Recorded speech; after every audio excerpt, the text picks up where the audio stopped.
पिछले 48 घंटे में पेट्रोल, डीजल, दूध, सोना सब महंगा हो गया। आगे और क्या क्या होने वाला है, आपकी जेब पर क्या असर पड़ेगा और क्या हालात अब सरकार के कंट्रोल से बाहर जा रहे हैं, सब समझेंगे। महंगाई के संकेत पीएम मोदी ने 10 और 11 मई को ही दे दिए थे। उन्होंने 1 साल तक सोना न खरीदने, पेट्रोल डीजल की खपत कम करने जैसी 7 अपीलें की थी। इसके बाद 4 चीजों के दाम सीधे बढ़े हैं। पहला, इंपोर्ट ड्यूटी बढ़ाने से सोना चांदी महंगी हुई।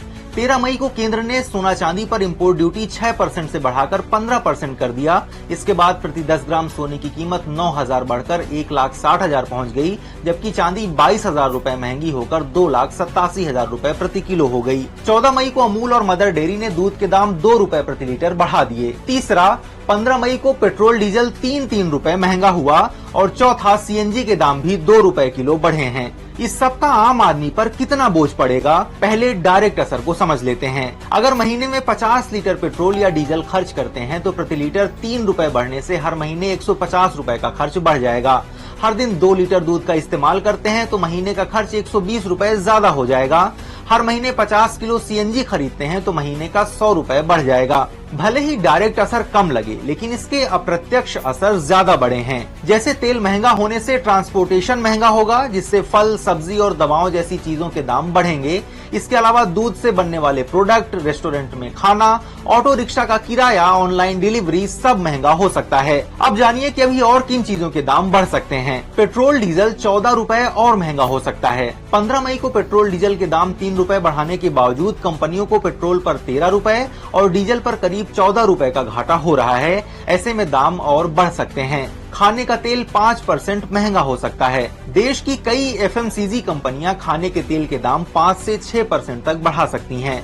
सूरजमुखी तेल की कीमत 175 रूपए से 182 रूपए प्रति लीटर हो गई। पाम ऑयल की कीमत भी 11 रूपए प्रति लीटर बढ़ा दी गई है। रोजमर्रा की चीजों के दाम 10% तक बढ़ सकते हैं। डाबर इंडिया और ब्रिटानिया जैसी कंपनियों ने संकेत दिया है कि पैकेजिंग, ट्रांसपोर्ट और कच्चे माल पर खर्च बढ़ने से कई प्रोडक्ट्स की कीमतें बढ़ सकती हैं। दवाइयां और मेडिकल डिवाइस के दाम भी बढ़ सकते हैं। Association of Indian medical device industry के राजीव नाथ कहते हैं, हॉर्मुज बंद होने से प्लास्टिक की लागत में 50%, पैकेजिंग और बिजली की लागत में 20% की बढ़ोतरी हुई है।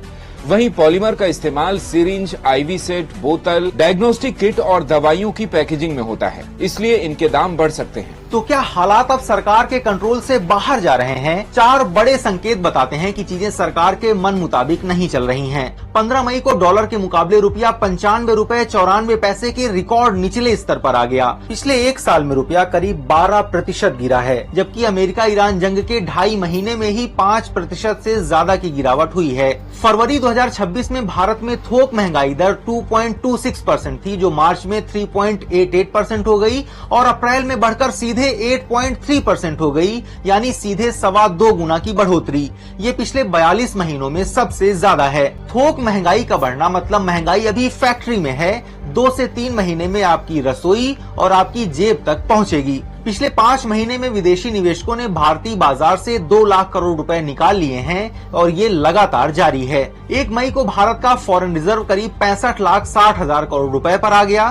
फरवरी 2026 में ये ऑल टाइम हाई यानी कुल 69 लाख करोड़ रुपए पर था, यानी 2.5 महीने में ही करीब 3,40,000 करोड़ रुपए की गिरावट आई है। इकोनॉमिक एक्सपर्ट शरद कोहली कहते हैं, पूरी दुनिया में इस समय स्टैगफ्लेशन का दौर है, यानी आर्थिक वृद्धि में कमी, बेरोजगारी और महंगाई। हॉर्मुज स्ट्रेट खुलने से ही ग्लोबल इकोनॉमी दोबारा पटरी पर आ सकती है।